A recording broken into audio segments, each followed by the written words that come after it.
You're listening to Bloomberg Businessweek with Massar and Tim Stenovec on Bloomberg Radio. Space girl, show me the stars. Well, back in 1977, more than 8,000 applied, 6 were chosen. The 6, Sally Ride, Judy Resnick, Anna Fisher, Kathy Sullivan, Shannon Lucid, and Rhea Seddon. They were America's first women astronauts, and they're the subject of a new book by Loren Grush. It's called The 6, The Untold Story of America's First Women Astronauts. An excerpt from the book was published in the August 28th issue of Bloomberg Businessweek. We're very pleased to have with us Loren Grush, who, when she's not writing books, is also Bloomberg News space reporter, our colleague here at Bloomberg. She's with us right now in the Bloomberg Interactive Brokers studio, usually based in our Austin, Texas bureau, but great to have you with us this afternoon, Loren. Excited to be here. And congratulations on the book. Thank you. A long time in the making. Yes. It comes out tomorrow. It comes out tomorrow. Yeah, I think I started in 2020, and anyone who has written a book knows when you're done writing it, you're not necessarily over. There's still more to do. So yeah, it's been a very long labor of love. Talk to us about your background. It's great having another fellow Texan here in the Yeah. Bloomberg Interactive Broker Studio, but your parents do have ties to NASA. Talk to us about that. Yeah, so I'm actually a bit of a NASA baby. Both of my parents worked on the space shuttle program, which is, makes a big appearance in the book. My mother was the deputy orbiter chief engineer. I always mess up the title because there's like 5 titles. And then my father helmed up the propulsion branch before he retired. And so I very much, I grew up with the space shuttle. I lived outside of Houston, and yeah, it really was like a full circle moment getting to report on it and go back to kind of my childhood roots. Well, I also want to bring in the editor of Bloomberg Businessweek, Joel Weber. He's with us right here in our Bloomberg Interactive Broker studio. As I did mention, an excerpt of the book, The 6, The Untold Story of America's First Women Astronauts, was published in the August 28th issue of Bloomberg Businessweek. Joel, good to see you.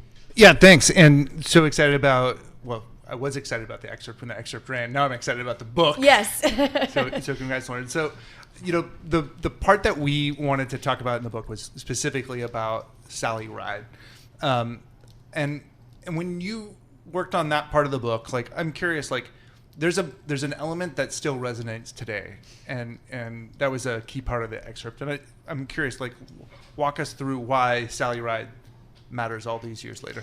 Well, absolutely. I think right now it's more relevant than ever. NASA is working to go back to the moon with its Artemis program, and one of the stated goals of that program is to send the first woman and the first person of color to the lunar surface. And I really think that is a first for NASA to actually have that as stated goal. Normally in their programs, they really don't specify who would go. It's really just, we're going to get there and we'll send the right people for the job when we do. So this is a bit of a first. And so it's interesting that they're clarifying that before they go.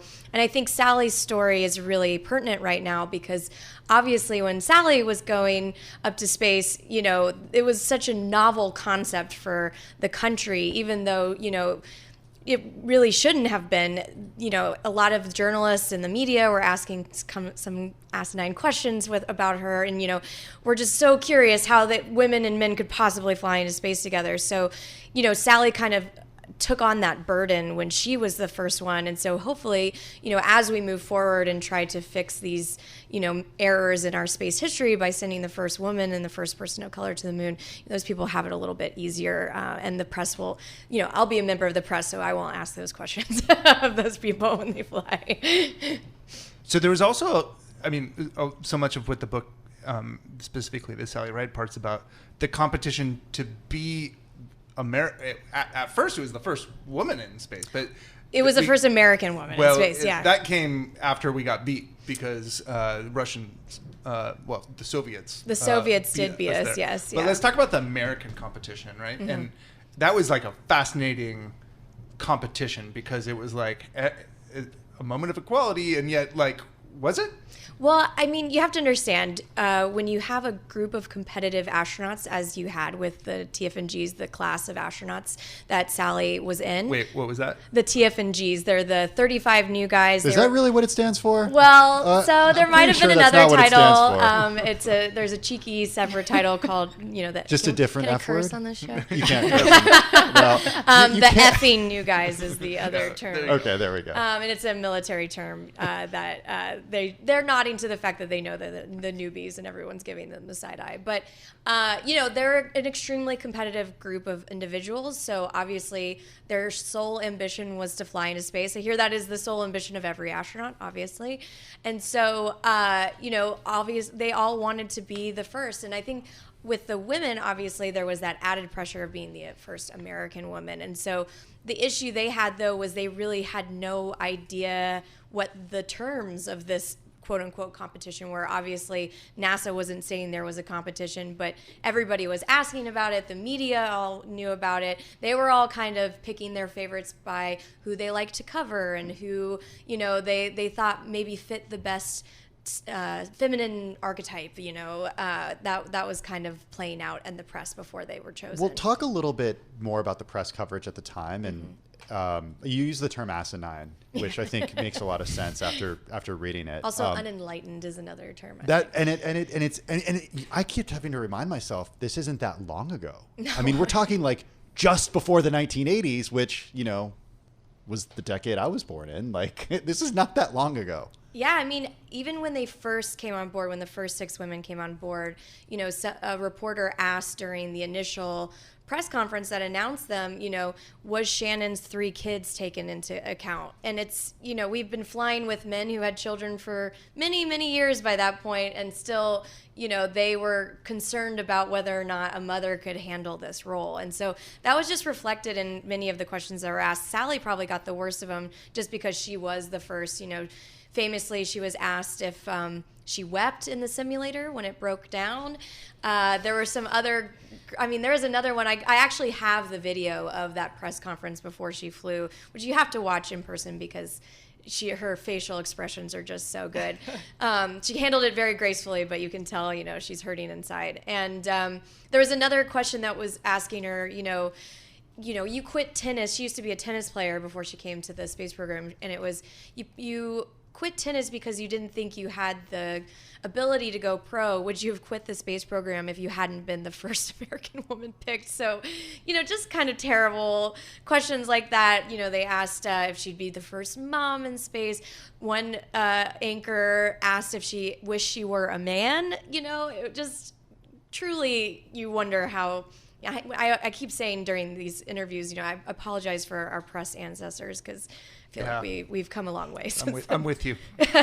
These 6 women had a pretty diverse professional background. Mm-hmm. Talk to us about that. Yeah, that's what I love most about the cohort is they are so illustrative of how there's just no one true path to space.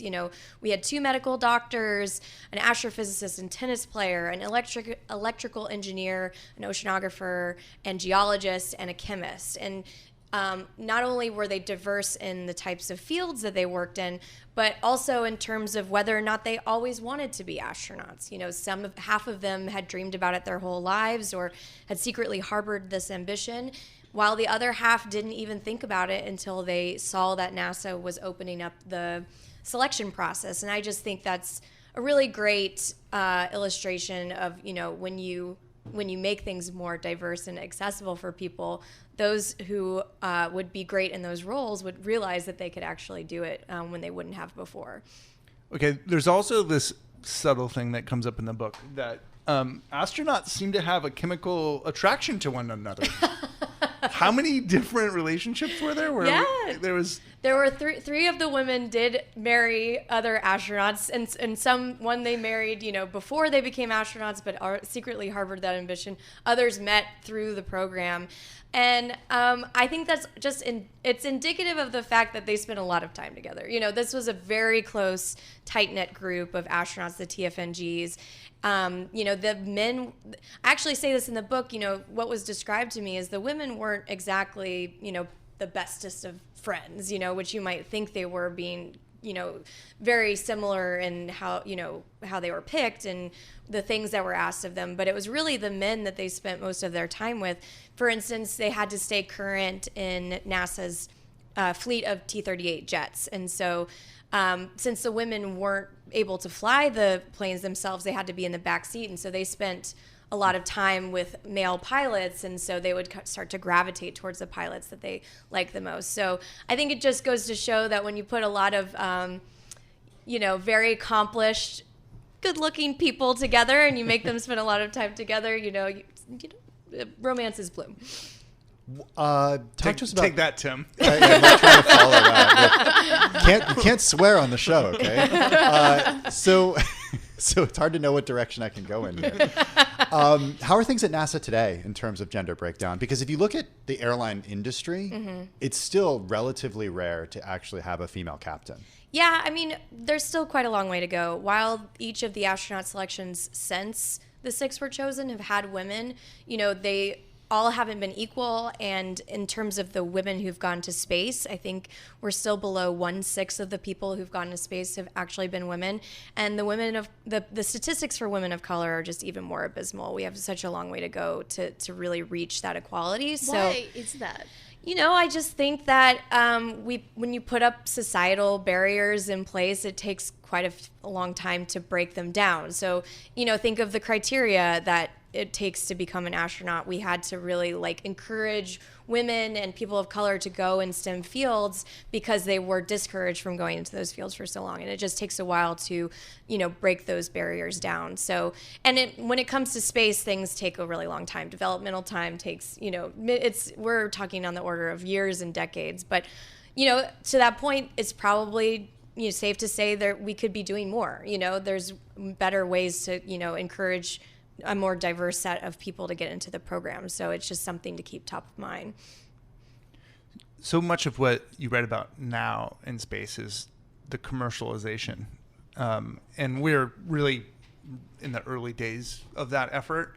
But I'm just curious, draw a line from what Sally and company were doing back then to where we are and where we might be soon enough.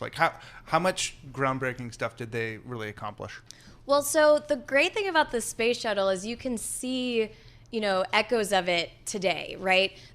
The way they talked about the space shuttle back then sounds a bit like SpaceX, which we cover quite a bit. They really wanted to make space travel routine, regular, affordable.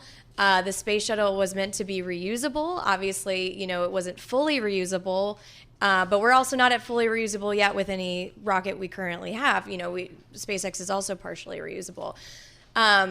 Whether or not they succeeded in that task is going to be up for debate for a very long time. I think a lot of people will, say maybe the space shuttle failed in those goals. But ultimately, they were trying to create the this kind of commercial revolution that we're dealing with or we're going through right now. So I do think that it's just an interesting precursor to where we are today. Yeah. And what about if there was a big takeaway that you wrestled with while you were working on the book? What do you want people to know about it? I think my biggest thing is obviously a lot of attention was placed on them for being the first, and of course, that's going to happen, and that's ultimately why I wrote the book. One of the main reasons why I did write this book is because when I learned about the first 6 women, I'll be honest, I only knew the most about Sally Ride. I had heard of the others, but I didn't really know their stories, and so I felt like, maybe others don't know them as a group as well, and so it was ultimately, I hope to shine a light on them the way it was I came about it. Well, that's exactly where I wanted to end this. I mean, I think Sally Ride for many people is a household name, probably not as much of a household name as she should be. Mm-hmm. But why the other 5, and have they been, until now, forgotten? I think it's just, once things become more routine, more commonplace, then, they just don't have the same kind of flash, the same kind of pizzazz. And so they weren't covered, with the same level of intensity that Sally was covered. But ultimately, that's what we want. One of the things Sally said during her press conferences was, it's such a sad thing that this is such a big deal, but I guess we're not far along enough yet. And so that's kind of, while they did not have the same level of fanfare, it's ultimately what you want as you bring women into the program is to not make it such a huge deal, to make it commonplace and normal. Well, it's a fantastic book. Loren Grush is space reporter for Bloomberg News. Her new book, it's out tomorrow. It's called The Six, The Untold Story of America's First Women Astronauts. She's with us in the Bloomberg Interactive Broker Studios. Also with us, Joel Weber, the editor of Bloomberg Businessweek here at Bloomberg. This is Bloomberg.